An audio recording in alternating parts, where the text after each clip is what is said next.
that reading 12 through 14 is more appropriate and you will understand more fully what 13 is about if you'll read chapters 12 through 14, because that's what Paul intended. We have quite often pulled one chapter out of the Bible and we try to make a point out of it, and it usually loses the point that was originally intended for. I will capture what Paul was trying to convey through 12 to 14 when I'm speaking about chapter 13. But we have the scripture, 1 Corinthians 13. If I speak in the tongues of mortals and of angels, but do not have love, I am a noisy gong or a clanging cymbal.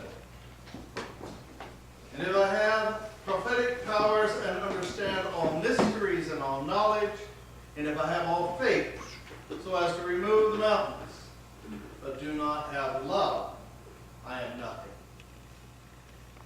If I give away all my possessions, and if I hand over my body so that I may boast, but do not have love, I gain nothing. Love is patient. Love is kind. Love is not envious or boastful or arrogant or rude. It does not insist on its own way. It is not irritable or resentful. It does not rejoice in wrongdoing, but rather rejoices in the truth. It bears all things. It believes all things, hopes all things, and endures all things. Love never ends. But as for prophecies, they will come to an end. As for tongues, they will cease. As for knowledge, it will come to an end.